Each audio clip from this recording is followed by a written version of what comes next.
ખેડૂત મિત્રો, આકાશ agro centre Maliya Hatina YouTube channel આપ સર્વે ખેડૂત મિત્રોનું હાર્દિક સ્વાગત કરે છે।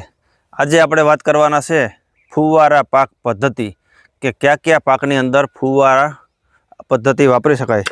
આપણે આ ઘઉંની અંદર આપણે જોઈ શકીએ કે આ જે પ્લોટ છે તે ઘઉં ઉપર ઘઉંના પાકની અંદર તો કે ફુવારા મૂકેલા છે અને તે લગભગ અમે ઘણા વર્ષથી ઘઉં છે તે ફુવારા ઉપર કરીએ છીએ। અને એ સિવાયના પાકની અંદર વાત કરીએ તો મગ છે, અડદ છે, ધાણા છે, ડુંગળી, લસણ, આવા ઘણા બધા પાક છે તે અમે ફુવારા પદ્ધતિથી મતલબ કરીએ છીએ। હવે આ ઘઉંની અંદર ફુવારા એક વખત રાખ્યા પછી પાછા એને ફેરવવાના નહીં, નકર શું થાય કે ખેતર ખૂંદા છે અને ઘઉં પણ ભાંગશે।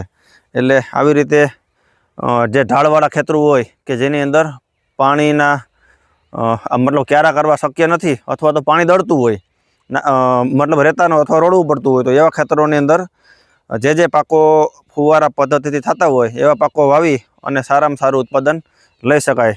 આની અંદર ઘણી વખત અમે વાવેલા છે તો બે ખાંડી ઘઉં સુધીનું ઉત્પાદન આપે છે। આ તમે જોઈ શકો કે આ ઘઉંની ડુંડી આ ફુવારા પર વાવેલા છે અને જમીનનો પ્રકાર જોઈએ તો આપણને પણ ખબર છે કે સામે છે ધાર દેખાય છે કે આવું ધારવાળું ખેતર છે અને ઢાળ વધારે છે એટલે પિયત પાણી મતલબ ધોરી આપવું શક્ય નથી।